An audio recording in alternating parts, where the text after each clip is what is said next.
Salam buat saudara semua dimanapun berada dan dalam keadaan apapun.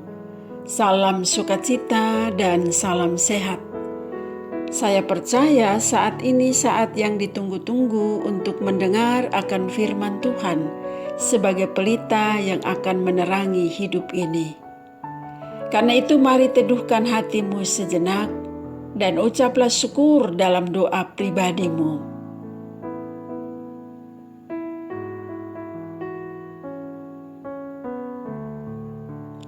Mari kita persiapkan kitab suci dan buka pada bagian Mazmur 27 ayat 3 dan 5. Mazmur 27 ayat 3 dan ayat 5. Sebelum kita membaca bagian firman Tuhan ini, kita berdoa meminta pertolongan Roh Tuhan. Kita berdoa. Ya Bapa Surgawi, selama aku masih diberi napas kehidupan ini, aku mau bersyukur kepadamu melalui firman Tuhan pada saat ini. Tolonglah agar aku dapat melakukannya. Amin. Saudara-saudara kekasih Tuhan Yesus, Mazmur pasal 27 ayat 3 dan 5 akan kita baca bersama. Kita mulai. Sekalipun tentara berkemah mengepung aku, tidak takut hatiku. Sekalipun timbul peperangan melawan aku, dalam hal itu pun aku tetap percaya. Sebab Ia melindungi aku dalam pondoknya pada waktu bahaya. Ia menyembunyikan aku dalam persembunyian di kemahnya. Ia mengangkat aku ke atas gunung batu. Saudara yang kekasih di dalam Tuhan, ada sebuah ilustrasi tentang seorang anak muda bernama Tom. Dia aktivis gereja. Satu hari Tom menulis pada sebuah artikel judulnya "Percuma pergi ke gereja".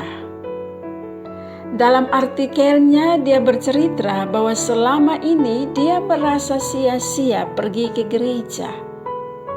Sia-sia ikut kegiatan gereja. Saya bergereja selama 30 tahun dan selama 30 tahun saya mendengar khotbah sebanyak 3.000 kali.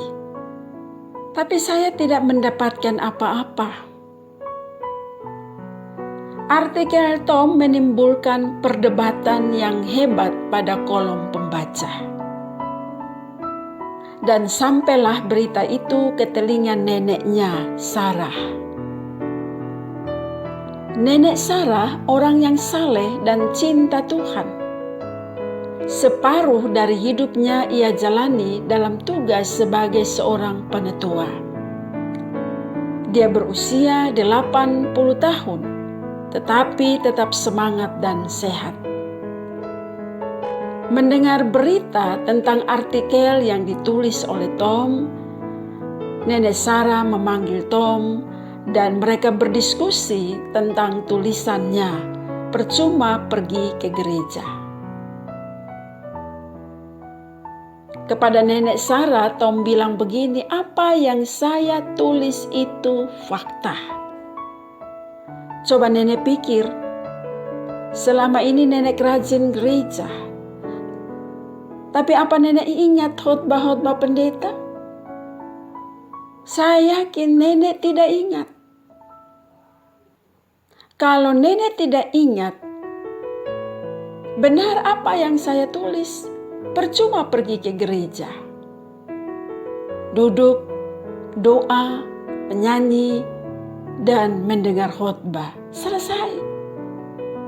Bosan kan nenek dan buang-buang waktu? Saudara, dengan penuh kesabaran Nenek Sarah mendengar keluhan cucunya Tom. Kemudian dia mengajak Tom, "Mari berdoa." Doanya singkat. "Tuhan tolong cucu saya dan kasihani dia." Selesai berdoa, nenek mengambil tas rajutannya yang biasa dia pakai saat ke pasar. Lalu dia mengajak Tom ke kolam renang di belakang rumah. Dia minta Tom celupkan tas itu ke dalam kolam. Apa yang kamu lihat? Jawab Tom, saya tidak lihat apa-apa, Nenek. Nenek bilang, betul? Tidak ada apa-apa? Baik, Tom. Sekarang teruslah celupkan tas itu sampai 3.000 kali. Dan Tom lakukan sampai 3.000 kali, sekalipun dia capek. Karena dia berpikir siapa tahu tas itu dapat penuh dengan air. Dia sedikit emosi dengan neneknya karena dia capek dengan mencelupkan tas rajutan itu. Tapi ternyata tidak ada air. Sang nenek bertanya lagi, apa yang kamu lihat, Tom? Saya tidak lihat apa-apa. Karena tas ini dibuat dari rajutan. Airnya tumpah semua. Dengan lembut Nenek Sarah bilang, betul, Tom. Tidak ada air di dalam tas rajutan itu. Tapi coba sekali lagi engkau lihat baik-baik tas ini. Bukankah tas ini sekarang menjadi bersih setelah 3.000 kali engkau celupkan di dalam air? Sebelumnya tas ini warnanya mulai agak hitam. Tapi setelah berulang-ulang kali dicelupkan, sekarang warnanya menjadi putih bersih. Memang tidak ada air, tapi tas itu menjadi bersih. Kamu sudah mendengar khotbah 3.000 kali. Mungkin tidak satu pun khotbah yang kamu ingat. Tapi jangan lupa, Tom. Tuhan sudah terus-menerus membersihkan hidupmu. Itu jauh lebih penting daripada sekedar mengingat khotbah seorang pendeta. Kekasih Tuhan Yesus, menghadapi pergumulan yang berat dalam hidup ini, yang mungkin bagi kita rasanya pergumulan ini tak pernah berhenti, walaupun kita terus-menerus memintanya kepada Tuhan. Ini bisa saja membuat kita merasa bahwa ibadah, doa, pujian, dan khotbah yang kita dengar tidak ada gunanya, percuma, sia-sia, karena tidak ada hasil.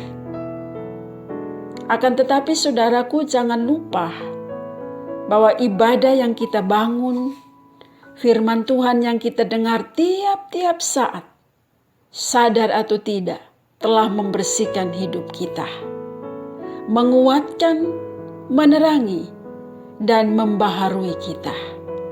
Membuat kita aman dalam perlindungan Tuhan di tengah-tengah pergumulan yang kita hadapi. Sebab yang penting bagi kita bukan soal kapan penderitaan ini berakhir. Yang penting bagi kita bukan soal kapan tantangan, masalah-masalah hidup kita berakhir. Bukan itu yang penting. Yang penting bagi kita adalah bahwa di tengah-tengah permasalahan hidup, di tengah-tengah tantangan dan penderitaan, kita aman dalam perlindungan Tuhan. Kita tetap menikmati kebaikan Tuhan. Ini yang penting. Di tengah-tengah pandemi COVID-19, Tuhan tetap menyertai kita. Tuhan membimbing kita, memberikan kita kekuatan. Itu yang terpenting. Karena itu saudaraku, teruslah mencari hadirat Tuhan. Mendekatkan dirimu kepada Tuhan. Dan tetaplah percaya bahwa semua itu tidak percuma. Semua itu tidak sia-sia. Karena Tuhan adalah gunung batu bagi kita. di dalam perlindungannya kita aman menjalani kehidupan ini. Kiranya firman Tuhan ini sungguh memberkati kita. Percayalah bahwa bila kita yakini firman Tuhan ini, kita akan menikmati kebaikan-kebaikan Tuhan. Tuhan memberkati kita. Amin. Mari kita berdoa. Ya Tuhan, kami bersyukur buat firman-Mu yang mengajarkan kami bahwa dalam keadaan apapun kami harus terus-menerus membangun persekutuan bersama dengan Tuhan dan firman-Nya. Itu tidak percuma, sebab di dalam dan dengan firman-Mu kami dibersihkan, kami ditolong, kami dikuatkan. Di dalam dan dengan tuntunan firman-Mu, kami aman dalam perlindungan Tuhan. Kami menikmati kebaikan Tuhan. Di tengah-tengah hidup yang tidak nyaman, firman Tuhan menjadi gunung batu bagi kita. Seluruh hidup dan pergumulan kita, karya kita hari ini diberkati oleh Tuhan. Saudara, sekarang arahkanlah hati dan pikiranmu kepada Tuhan dan terimalah berkat-Nya.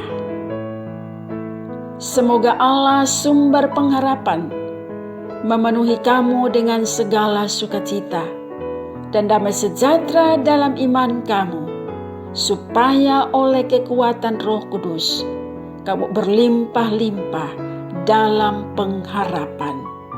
Amin.